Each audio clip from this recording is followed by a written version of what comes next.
Good morning. Shri कन्या प्राथमिक विद्यालय कालावड़, धोरण 6, विषय अंग्रेजी। विद्यार्थी मित्रों, આપણે ગ્રામર બુકની અંદર કન્ટિન્યુ અભ્યાસ કરી રહ્યા છીએ, જેની અંદર ગ્રામર બુકની અંદર આપણો ચેપ્ટર નંબર 2 છે, જે ધોરણ 5ની અંદર આપણે સામાન્ય માહિતી શીખી ગયા છીએ એ પ્રમાણે અહીંયા થોડું વધુ નવું શીખીએ। ધોરણ 5ની અંદર દ્વિતીય સત્રની અંદર આપણે ધીસ અને ધેટનું બહુવચન શીખી ગયા હતા। અહીંયા તમને ધીઝ અને ધોઝ આપવામાં આવેલા છે, જે બહુવચનના રૂપો છે, જેનું એક વચનનું રૂપ હતું ધીસ અને ધેટ। તો આ વાક્ય રચના બનાવવા માટે થઈ આપણને ઉપયોગી થાય એવા શબ્દોને આપણે વધુ સમજીએ। ધીસ ધીજ વાંચન આપવાનું છે, ધીશ।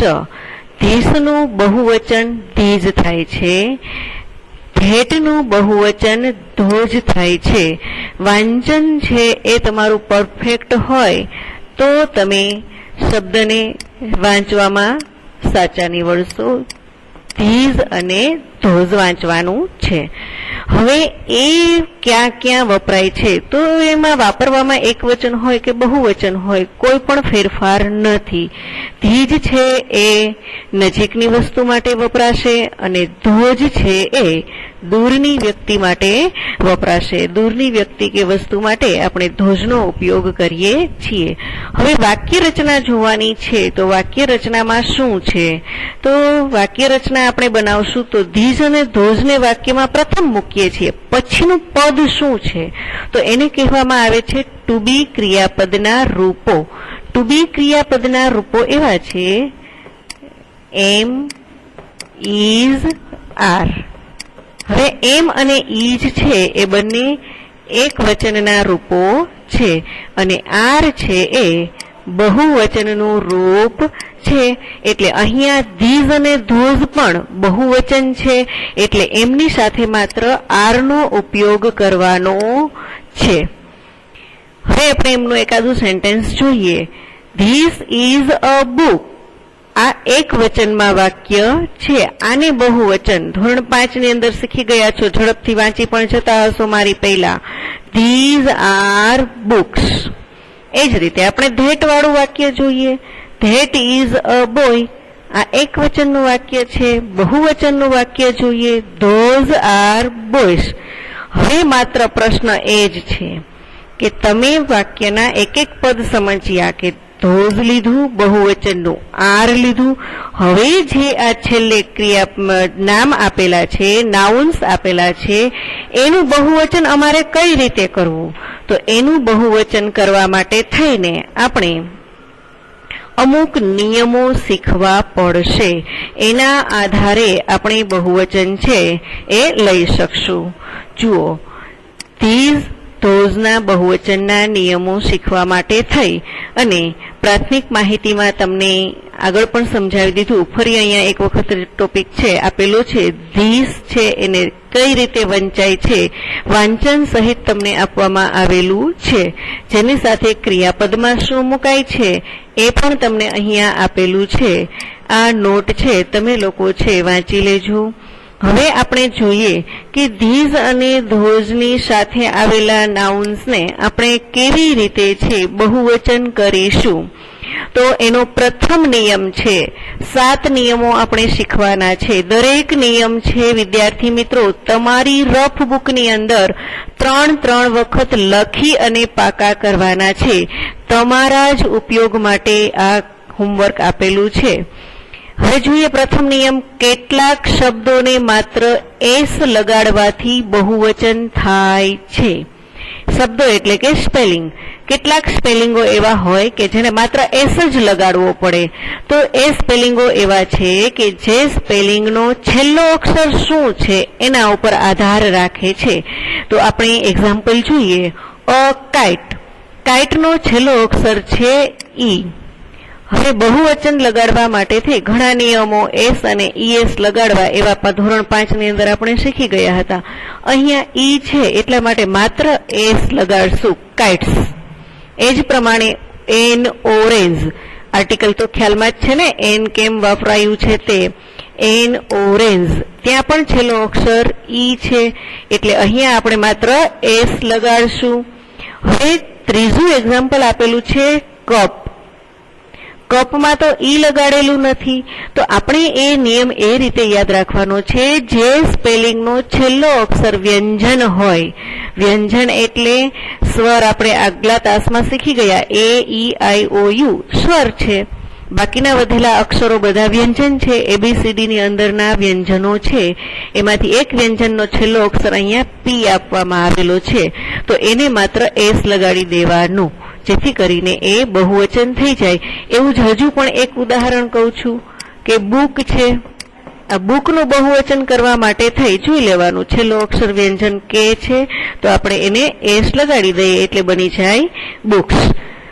હવે નિયમ નંબર 2, જે સ્પેલિંગનો અંતનો અક્ષર S, double S, SH, CH કે એક્સ અથવા ઓ આવે તો સ્પેલિંગને ઈએસ પ્રત્યય લગાડી શકાય અને તેને બહુવચનમાં પરિવર્તન કરી શકાય. હવે એના એક્ઝામ્પલ આ નિયમ ધોરણ 5 ની અંદર ખૂબ સારી રીતે વિદ્યાર્થી મિત્રો શીખી ગયા છીએ, તમને યાદ પણ છે હું એવું માનું છું. એક્ઝામ્પલ નંબર 1, બસ. બસનો છેલ્લો અક્ષર એસ છે, એટલે અહીંયા ઈ એસ લગાડવાનું છે. ખાસ યાદ રાખજો, સ્પેલિંગનો છેલ્લો અક્ષર S, double S, SH, CH હોય તો આપણે ઈ એસ લગાડવાનું છે. હવે અહીંયા એસ ભલે એમને એમ જ રહે, તો આપણે એને વધારાનો ઈ એસ મૂકી દેવાનો છે. Example number 2, dish, DISH. એમાં પણ છેલ્લા સ્પેલિંગો છે, સ્પેલિંગના છેલ્લા અક્ષરો છે એસ, એચ, એટલે આપણે લેશું ડીશીજ. વાંચન શું થશે એનું? ડીશીજ, DISHES. હવે છે બોક્સ. બોક્સનો છેલ્લો અક્ષર એક્સ છે, નિયમમાં છે કે એક્સ હોય તો ઈએસ લગાડવું, તો અહીંયા પણ આપણે ઈએસ લગાડી દઈએ. એ જ રીતે ક્લાસ. અમુક સ્પેલિંગો છે તમે વાંચી શકતા હો અને ન વાંચી શકતા હો તો વિદ્યાર્થી મિત્રો હજુ પણ સ્પેલિંગ પ્રિપેરેશન કરવા માંડો.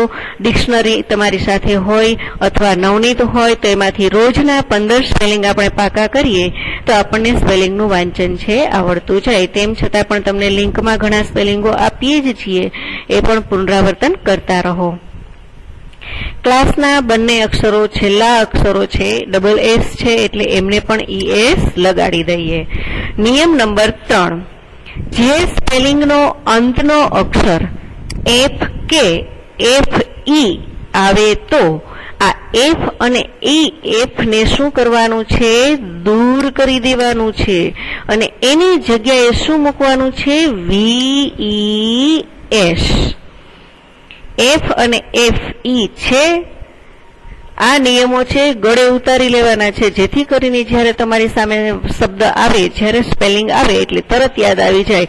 સ્પેલિંગનો છેલ્લો અક્ષર એફ, એફ ઈ છે તો એ એફ કે એફ ઈ બંનેને કાઢી નાખો અને તેની જગ્યાએ મૂકો VES. એક્ઝામ્પલ છે અ નાઇફ. જો આનું વાંચન શું છે? નાઇફ. નાઇફ એટલે કે જે આપણે ઉપયોગમાં લઈએ છીએ તે છરી. નાઇફમાં છેલ્લા અક્ષરો છે એફ ઈ, તો આનું ઉચ્ચારણ થશે નિવ્સ.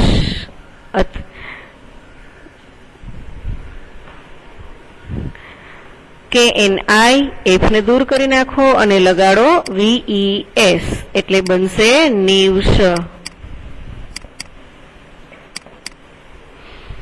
એ જ રીતે છે લીફ. LEAF, છેલ્લો અક્ષર છે એફ, જેનું બહુવચન કરવા માટે થઈ એફ ને આપણે દૂર કરશું અને ત્યાં લગાડશું VES. આગળ એક્ઝામ્પલો આપેલા છે, એમાં તમે સરળતાથી કામ કરી શકશો. ન થઈ શકે તો વિડીયો ફરીથી રી કરી અને જોવાનો અને ત્યાં જઈને તમારું સોલ્યુશન છે તમારે લઈ લેવાનું. હવે જોઈએ આપણે નિયમ નંબર 4. નિયમ નંબર 4 ની અંદર તમને આપવામાં આવેલો છે, જે સ્પેલિંગને અંતે વાય હોય અને વાય ની પહેલા વ્યંજન આવતો હોય તો તેના બહુવચનમાં વાય ની જગ્યાએ IES મૂકવું. એકદમ ઈઝી નિયમ છે. વાય છે છેલ્લો અક્ષર, એની આગળ શું છે જુઓ તો એની આગળ છે કોઈ પણ વ્યંજન. હવે વ્યંજન તો આરામથી યાદ રહી ગયા છે. એ ઈ આઈ ઓ યુ સિવાયના એબીસીડી ના કોઈ પણ અક્ષર હોય એને વ્યંજન કહેવાય છે. તો આ સ્ટોરી આપેલું છે એનું બહુવચન કરવા માટે આપણે જોયું કે વાય ની આગળ આર છે જે વ્યંજન છે, એટલે આપણે વાય ને દૂર કરશું અને એની જગ્યાએ મૂકશું IES. જો આર ને દૂર નથી કરવાનો, અહીંયા થશે સ્ટોરીજ. આ સ્ટોરી એક વાર્તા બુક છે, એક વાર્તા છે, એની બદલે વધુ વાર્તા. એ જ રીતે આપેલું છે અ બેબી. બેબીમાં પણ વાય ની આગળ આપવામાં આવેલો છે બી જે વ્યંજન છે, એટલે વાય ને દૂર કરી અને લગાડો IES. એ જ રીતે આપેલું છે સિટી. અ સિટી, જેમાં પણ વાય ની આગળ ટી વ્યંજન છે, એટલે આપણે લગાડશું IES. આ નિયમ એકદમ સહેલો હતો. હવે નિયમ નંબર 5. નિયમ નંબર 4 છે એ 5 યાદ રહી ગયો, 4 યાદ રહી ગયો એટલે નિયમ નંબર 5 સરળતાથી યાદ રહી જશે. જો સ્પેલિંગ નો અંતે વાય હોય અને વાય ની પહેલા સ્વર હોય તો સ્વર કયા કયા? એ, ઈ, આઈ, ઓ અને યુ. આ 5 અક્ષરો જો હોય તો આપણે કાંઈ કરવાનું નથી, અંતમાં એસ લગાડી દેવાનો છે. પણ ચેક કરવાનું કે વાય ની આગળ છે શું. છેલ્લો અક્ષર વાય છે, અ બોય, તો છેલ્લો અક્ષર વાય છે તો વાય ની પાછળ એસ લગાડી દો, બોયસ. એ જ રીતે અ કી, કે ઈ વાય, વાય ની આગળ ઈ છે જેને આપણે સ્વર કહીએ છીએ, તો એ જ રીતે વાય ની સીધો એસ લગાડી દો. એવો જ એક સ્પેલિંગ છે અ મંકી. આ મંકીમાં વાય ની આગળ શું છે? ઈ છે, માટે આપણે શું કરશું? મંકીઝ, માત્ર વાય ની એસ લગાડી દો એટલે બની ગયો મંકીઝ. ટોય, TOY, એ સ્પેલિંગ ની અંદર પણ વાય ની આગળ ઓ છે એટલે આપણે કરી દેશું ટોયઝ, માત્ર એસ લગાડવાનો છે. નિયમ નંબર 6. અમુક સ્પેલિંગના બહુવચનના રૂપ અનિયમિત હોય છે. અનિયમિત એટલે કે આપણે એ સ્પેલિંગમાં કેવો ફેરફાર થયો છે એ આપણે આપણી રીતે કોઈ પણ નિયમ લગાડી અને શીખવી શકતા નથી. જે આપણને બદલાવીને અંગ્રેજી વિષયે આપેલા છે એ આપણે સ્વીકારવાના છે. અહીંયા અંગ્રેજીમાં એવું કહેવામાં આવેલું છે અ મેન. એક વચનમાં આપણે એને MAN કહીએ છીએ અને બહુવચનમાં એમને MEN કહીએ છીએ. આમાં આપણા કોઈ પણ જાતના નિયમો લાગુ ન પડે. જે અંગ્રેજી વિષયે આપણને ગ્રામેટિકલ રૂલ્સ પ્રમાણે ક્લેરી કરીને આપેલા છે એ જ આપણે સ્વીકારી લેવાના છે. અ હુમન, WOMAN, WOMEN, એમાં પણ આપણે પરિવર્તન નથી કરવાનું. આવા અમુક સ્પેલિંગ છે ને તમને યાદ જ રહી જશે કે જે આવશે એટલે તમને ઓટોમેટિક ખ્યાલ આવી જશે કે અહીંયા આપણે કોઈ પણ નિયમ લગાડવાનો નથી. એટલે આ 5-6 સ્પેલિંગો એવા છે કે જે તમારે પાકા જ કરી લેવાના છે. અ ટૂથ, જેનું બહુવચનનું રૂપ થાય છે ટીથ. અ ચાઇલ્ડ, જેનું બહુવચનનું રૂપ થાય છે ચિલ્ડ્રન. મને યાદ છે ધોરણ 5માં વિદ્યાર્થી મિત્રો તમે આ રૂપ સારી રીતે શીખી ગયેલા છો એટલે તમને ઘણી સરળતા રહેશે ધોરણ 6 ની અંદર. નિયમ નંબર 7. અમુક શબ્દોના એક વચનના અને બહુવચનના રૂપ એક સરખા હોય, એમાં કોઈ જાતનો ફેરફાર કરી શકાતો નથી, કોઈ પણ નિયમ લાગુ પડતા નથી. એવા ઘણા સ્પેલિંગો છે. અ શીપ, તો શીપ છે એને આપણે ઘેટું કહીએ છીએ, તો વધારે ઘેટા હોય તો પણ આપણે એને શીપ જ કહીએ છીએ, અહીંયા શીપ્સ કહી શકતા નથી. અ ફિશ, માછલી, જેને આપણે ફિશ જ કહીએ છીએ, અહીંયા SH હોવા છતાં આપણે ફિશી જ કહી શકશું નહીં, કારણ કે એ નિયમ એ સ્પેલિંગો આપણને અહીંયા આપી જ દીધા છે. આનું બહુવચનનું રૂપ તમે બદલાવી શકશો નહીં. આ 7 નિયમો શીખી ગયા પછી આપણી ગ્રામર બુકની અંદર આપેલી એક્સરસાઇઝ આપણે કમ્પ્લીટ કરવાની છે. હવે જુઓ, અહીંયા આપણને બહુવચનના વાક્યોને પ્રશ્નાર્થ વાક્યમાં ફેરવવાના છે. તો પ્રશ્નાર્થ વાક્યમાં ફેરવવા માટે થઈ આપણે આગળના ચેપ્ટરની અંદર શીખી ગયા છીએ કે ક્રિયાપદને આગળ મૂકી વાક્ય એમનું એમ અને પ્રશ્નાર્થ ચિહ્ન લગાડવું એટલે આપણે પ્રશ્ન વાક્ય બનાવી શકીએ છીએ. અહીંયા એકદમ સરળતાથી આ એક્સરસાઇઝ છે, તમે આગળના ચેપ્ટરમાં કરી છે એટલે જાતે કરી શકશો. છતાં પણ એક એક્ઝામ્પલ અને એક સેન્ટેન્સ તમને કરાવું છું. This is a knife.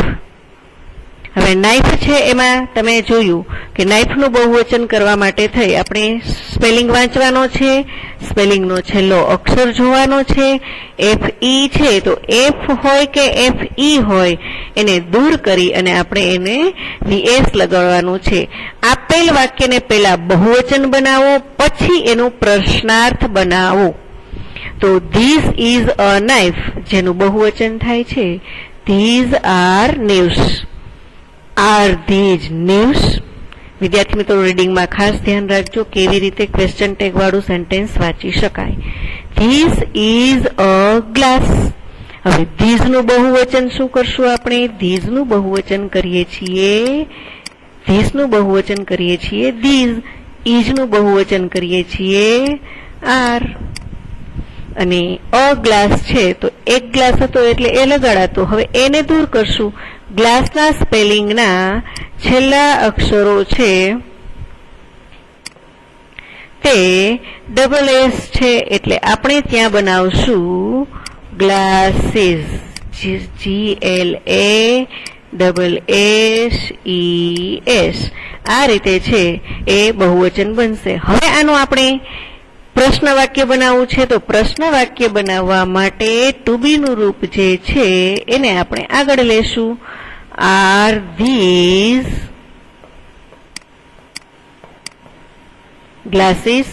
માત્ર બે જ જગ્યા બદલે છે, બીજો કોઈ પરિવર્તન આની અંદર આવતું નથી. પ્રશ્નાર્થ ચિહ્ન અવશ્ય મૂકવું. Are these glasses? અક્ષરોમાં થોડુંક જોવાતું હશે તો એ પ્રમાણે તમે વાંચી લેજો. ત્યાર પછી છે ધીસ ઇઝ અ મેંગો. આને બહુવચનમાં ફેરવવાનું છે તો ધીઝનું ધીઝ થયું, ઇઝનું આર થયું અને મેંગોનું લાસ્ટનો અક્ષર ઓ છે એટલે ઈ એસ લગાડી અને મેંગોઝ બનાવી શકશો. એ જ રીતે હવે ધેટનું બહુવચન જોઈએ. તો ધેટને પેલા બહુવચન બનાવો. તો ધેટને બહુવચન બનાવતા THOSE ધોઝ બને છે. તો આ ધોઝ છે એ ધેટનું બહુવચન થયું. હવે ઇઝનું બહુવચન શું છે? આર. એ જ રીતે ફરીથી ડિસીઝનો સ્પેલિંગ આપણે જોવાનો છે અને ડિસીઝનો સ્પેલિંગ જોતા આપણને ખ્યાલ આવશે કે સ્પેલિંગના છેલ્લા અક્ષરો SH છે એટલે આપણે શું બનાવશું? ડિસીઝ. આપણે એ સ્પેલિંગ એમનો એમ રહેવા દેશું અને એને લગાડશું ES. એટલે એ સ્પેલિંગ છે તમારો બની ગયો. હવે શું બહુવચનમાં ફેરવાઈ ગયું? તો હવે આપણે એને પ્રશ્નાર્થ વાક્ય બનાવશું. પ્રશ્નાર્થ વાક્ય બનાવવા માટે થઈ આર ને આગળ લેવાનું છે. R those.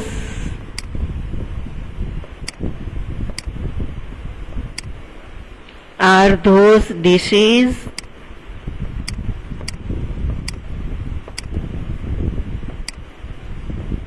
પરંતુ ક્વેશ્ચન ટેગ અંતમાં મૂકવો જરૂરી છે. સરસ. આ રીતે આ એક્સરસાઇઝના વાક્યો તમને આપવામાં આવેલા છે. 10 વાક્યો આપવામાં આવેલા છે. આ 10 વાક્યો સુધી તમારે પૂર્ણ કરવાનું છે. લાસ્ટનું એક વાક્ય સમજાવી દઉં છું. This is an umbrella.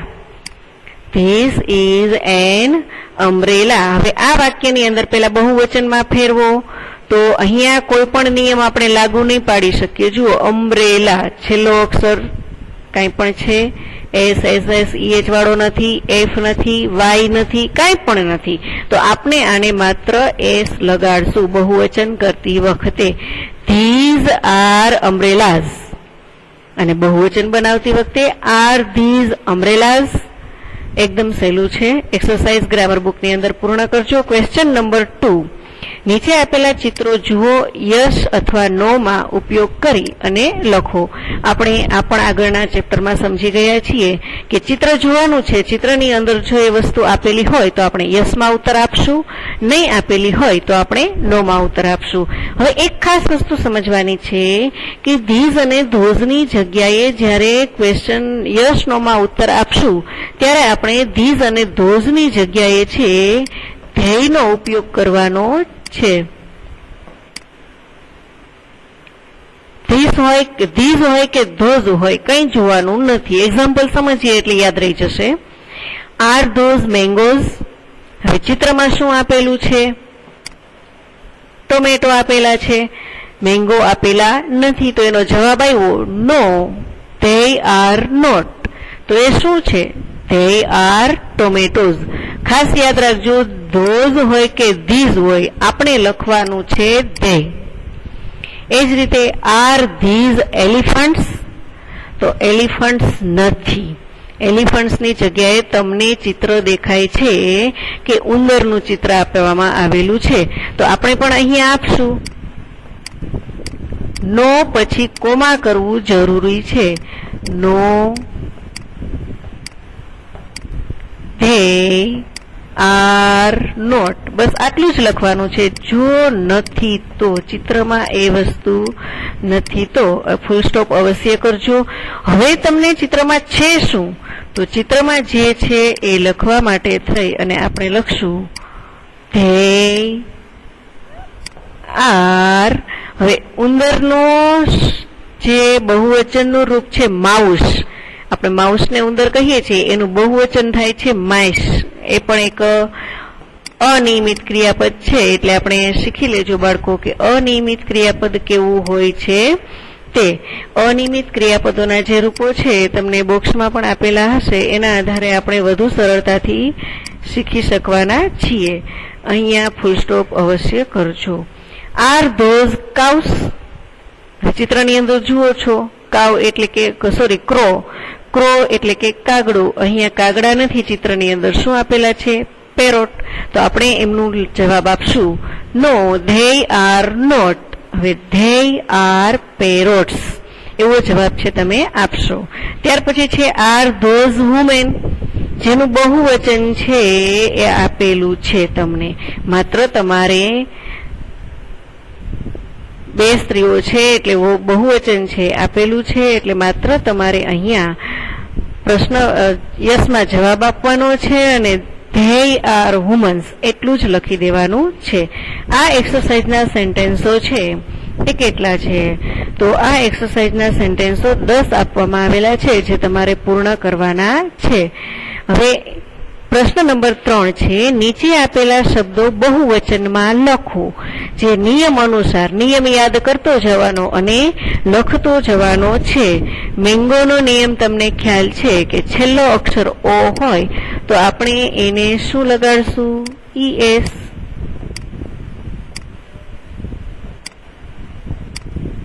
આ રીતે બની ગયું. માઉસનું મેં તમને હમણાં જ શીખવ્યું કે માઉસનું બહુવચન છે એ માઇસ થાય છે. ક્લાસ, હવે તમને ખ્યાલ આવી ગયો. ડબલ એસ છે, ES લગાડો. બેન્ચ, CH છે, ES લગાડો. શીપ, આનું કોઈ બહુવચન થતું નથી, એમનું એમ જ રહે છે. લીફ છે તો એ એફ ને દૂર કરી અને આપણે શું લગાડવાનું છે? VES. LEAVES.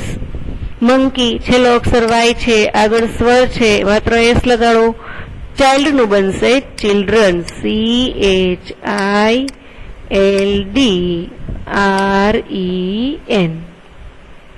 નાઇફ, છેલ્લો અક્ષર FE છે, દૂર કરી અને VS લગાડો. સ્ટોરી, વાય, આગળનો અક્ષર વ્યંજન છે, વાય ને દૂર કરી IES લગાડો.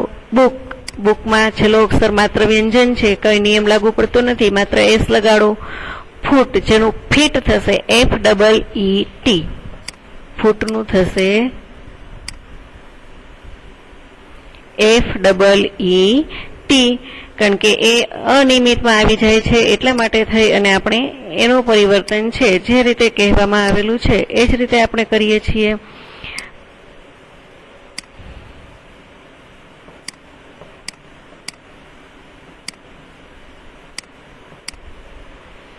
ટ્રી, જેમાં માત્ર એસ લગાડવાથી થશે. ટેબલ, જેમાં પણ માત્ર એસ લગાડવાથી થશે. MAN છે એમનું MEN લખજો. પેન્સિલ, જે માત્ર એસ લગાડવાથી બહુવચન થઈ શકશે. બોક્સ છે તેમાં તમને ખ્યાલ આવી ગયો, છેલ્લો અક્ષર OX છે એટલે આપણે ES લગાડશું. S છે એટલે આપણે ES લગાડશું. ત્યાર પછી છે એક્સરસાઇઝ ટેબલ આપવામાં આવેલું છે જેની અંદર તમે એક વચનના રૂપોને બ વિભાગમાં જોઈ અને બહુવચનના રૂપો શોધી અને સામે જોડવાના છે. ઘણું ઈઝી હોમવર્ક છે. વિદ્યાર્થી મિત્રો ઝડપથી પૂર્ણ કરજો અને ઘરે રહો, સેફ રહો. ધન્યવાદ.